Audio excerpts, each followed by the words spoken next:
नमस्कार दोस्तों, स्वागत है आप सभी का मेरे YouTube चैनल पे। दोस्तों, कल के वैदिक मैथमेटिक्स के पहले लेक्चर में हमने सीखा था निखिलम विधि से गुणा कैसे करें। उस वीडियो में मैंने ऐसे क्वेश्चन लिए थे जिनके लिए आधार कितना आ रहा था 10। तो आज की इस वीडियो में अपन ऐसे क्वेश्चन लेंगे जिनमें आधार 10 ना आकर कितना आता है 100। तो देखिए, पहला क्वेश्चन मैंने लिया है, अपन को गुणा करना है 101 और 102 को। मैंने आपको बताया था निखिलम विधि से गुणा करने के लिए आपको 3 वैल्यू फाइंड करनी पड़ेगी। पहला आधार, दूसरा उपाधार और तीसरा विचलन।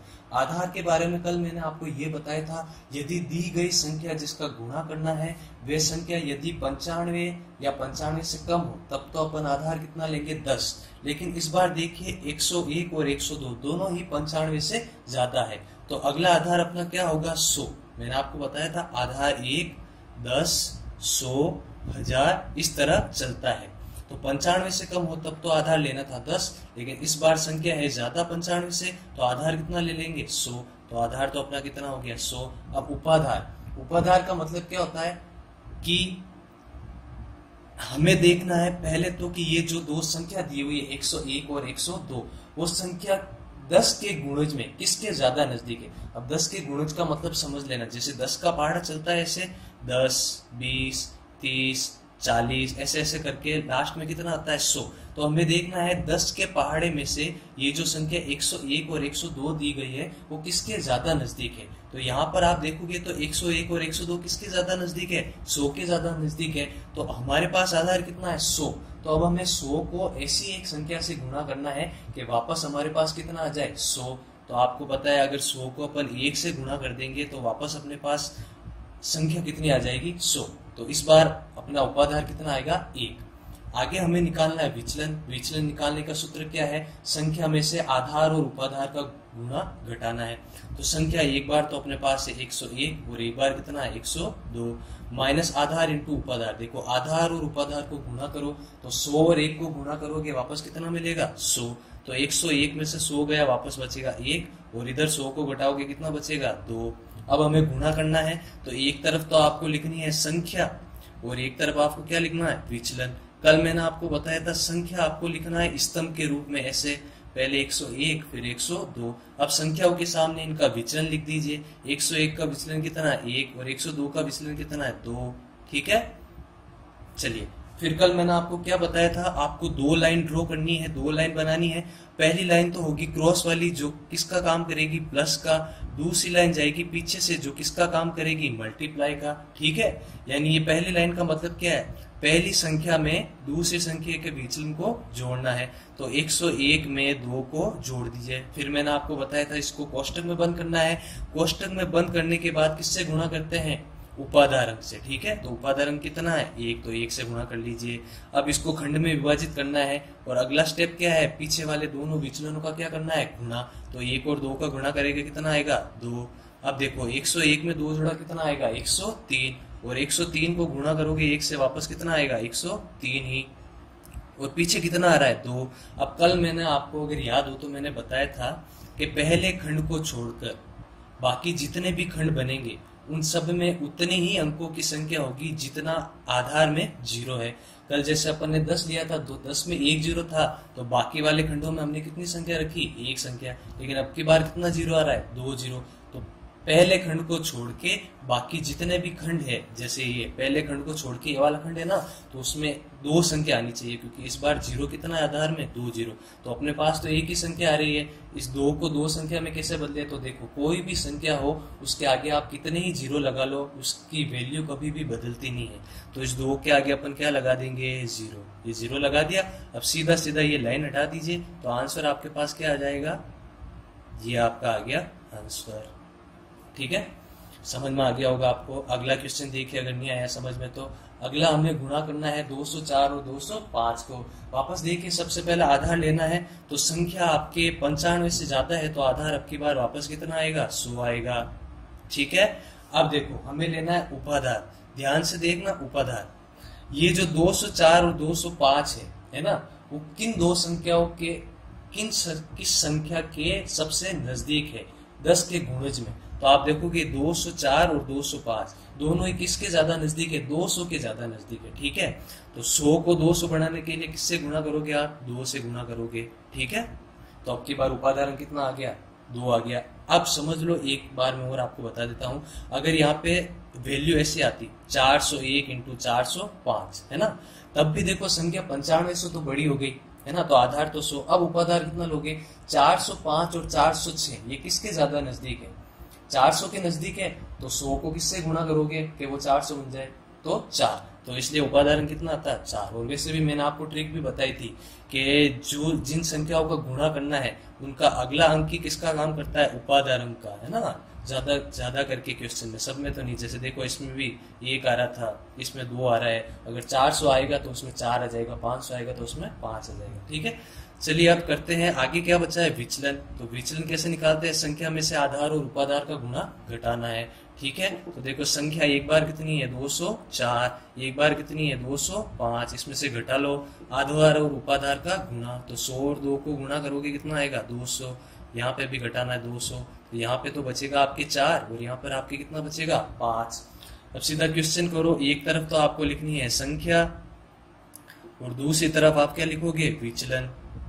संख्या किस रूप में लिखनी है, स्तंभ के रूप में, इस तरह, और संख्या के सामने उनका विचलन 4 और 5, 204 का विचलन 4, 205 का विचलन 5। अब 2 लाइनें ड्रॉ करो, 2 लाइन बनाओ, एक लाइन तो जाएगी क्रॉस वाली जो प्लस का काम करेगी, एक लाइन जाएगी पीछे से जो मल्टीप्लाई का काम करेगी। यानी ये क्या कह रहा है, 204 में हमें जोड़ना है कितना, 5। फिर कोष्टक में बंद करके किससे गुणा करते हैं, उपादान से, ऊपर करा था ना, इस बार उपादान कितना है, 2, तो 2 से गुणा कर लो आप। और पीछे करना है दोनों संख्याओं का गुणा, तो 5 चौक कितना होता है, 20। 204 में 5 जोड़ो कितना हो जाएगा, 209।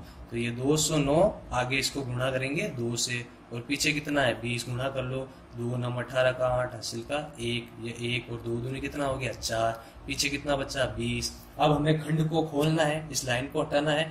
तो नियम क्या होता है कि पहले खंड को छोड़कर बाकी जितने भी खंड बनेंगे, जैसे देखो अपन ने यहाँ पर ये पहला खंड है जो छोड़ दिया है ना, पहले खंड को छोड़ के पीछे कितना खंड बच रहा है, 1 खंड, तो आधार में 0 कितना है, 2 0, तो पीछे वाले खंड में संख्या भी कितनी आनी चाहिए, 2 संख्या आनी चाहिए। समझ में आया, देखो अपने पास पहले से 2 संख्या है, तो इस बार कुछ भी ऐड या घटाने की जरूरत नहीं है, सीधा लाइन हटाओ, आंसर आपके आ जाएगा 418 20, ये आ गया आपका आंसर। ठीक है, ये लास्ट क्वेश्चन देखो, इसमें 3 संख्या आ रही है, वैसे मैंने कल आपको करवाया था 3 संख्या वाला भी, लेकिन एक बार फिर आप देख लीजिए।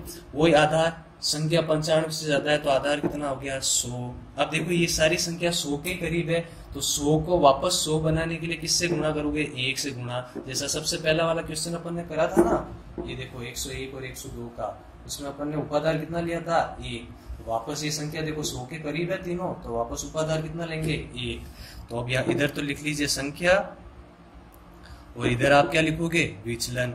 संख्या और विचलन, संख्या कितनी है, 103, 104 और कितना आ रहा है, 105। संख्या के सामने क्या लिखते हैं, उनका विचलन। तो देखो विचलन कितना आ रहा है, विचलन निकालेंगे अपन, सूत्र क्या होता है, संख्या माइनस आधार इंटू उपाधार। तो 103, 104 और 105, इसमें से आधार और उपाधार का गुणा घटाना है इन दोनों का। तो 100 को 1 से गुणा करा 100, यहाँ भी 100 और यहाँ भी कितना आएगा, 100, घटा दो तो यहाँ आएगा 3, यहाँ 4 और यहाँ कितना आएगा, 5। तो ये 3 4, ये मैंने क्या लिख दिया, 5। ठीक है ना। अब देखो हमें क्या करना है, कल मैंने बताया था जब 2 संख्या होती है, ठीक है ना, तब तो एक तिरछी लाइन लेनी है, लेकिन जब संख्या 3 हो तब तिरछी लाइन भी कितनी लेनी है, 3 लेनी है।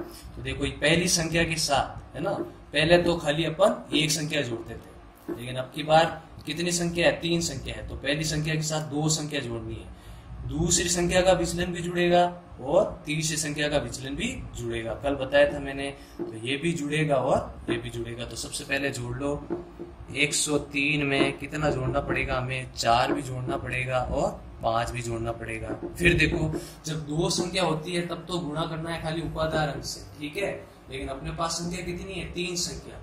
3 संख्या हो तो गुणा करना है उपाधार अंक के वर्ग से, ठीक है। वापस सुन लो, जब 2 संख्या हो तब तो खाली गुणा करना है उपाधार अंक से, लेकिन संख्या आ जाए 3 तब गुणा करना है उपाधार अंक के स्क्वायर से। उपाधार अंक कितना है, 1। अब 1 का स्क्वायर 1 ही होता है, इससे फर्क कुछ नहीं पड़ेगा। देखो कर लिया। अब उसके बाद गुणा करना है। यहाँ पर मैंने कल आपको बताया था 3 संख्या हो तो गुणा कैसे करना है। पहले तो पहले और दूसरे विचलन का गुणा, फिर दूसरे और तीसरे का, फिर पहले और तीसरे का। ठीक है, तो गुणा करो। देखो पहले 3 और 4 को गुणा करोगे, 3 चौक कितना आएगा 12। हर बार गुणा करने के बाद प्लस का निशान आएगा। 4 पंजे कितना आएगा 20 प्लस, फिर ऊपर और नीचे वाले को 3 पंजे 15। देखो उपाधार अंक का जो क्रम होता है ना, वो घटते हुए में जाता है।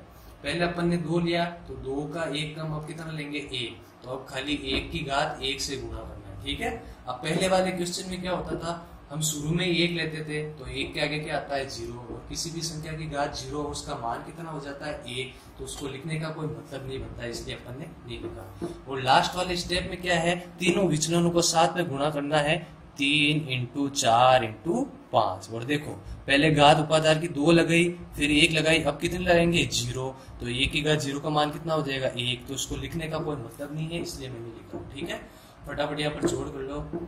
ये तो हो गया 9, तो 103 में 9 जोड़ा कितना आएगा आपके 112, और 112 को 1 के स्क्वायर से गुणा करोगे आपस कितना आएगा 112। यहाँ पर जोड़ लो कितना होता है 5 और 2 7, 3 और 1 4, कितना हो गया 47। ठीक है, 1 मिनट, मैं 47 यहाँ पे लिख देता हूँ।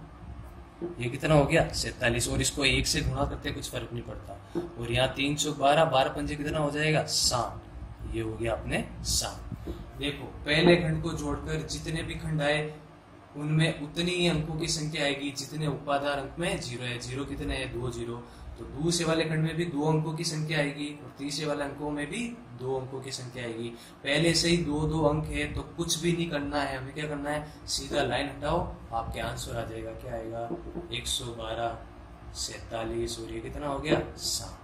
ठीक है, अब ये तो मानो पहले से ही अपने 2 अंक आ गए। अगर 1 अंक आता तो क्या करते हैं 0 लगा देते, जैसे ऊपर वाले अपने करा था ऊपर वाले क्वेश्चन में कि अपने पास 1 ही संख्या है तो इसके आगे क्या लगा दिया 0। अच्छा 1 संख्या है तो 0 लगा दे, और अगर 3 संख्या आ जाती तो, जैसे यहाँ पर मान लीजिए 1 और आ जाता, तब हमें करना क्या है, 2 0 है तो 2 संख्या रखनी है, तो 2 संख्या तो अपने पास रख लेते। जो तीसरी संख्या ज्यादा है अपने पास, उसको क्या करते आगे वाली संख्या में भेज के जोड़ देते। ठीक है, कल करवाया था एक क्वेश्चन ऐसा। आशा करता हूँ आपको ये क्वेश्चन समझ में आएगा। इसके अगले वाले क्वेश्चन में अपन ऐसे निकेलम के गुणे करेंगे जिसमें जो विचलन आता है ना, वो किसका आता है माइनस का। अभी तक अपन ने जितने भी क्वेश्चन करे उन सब में विचलन किसका है प्लस का, तो अगले वीडियो में अपन करेंगे ऐसे क्वेश्चन जिसमें विचलन किसका है माइनस का। ठीक है।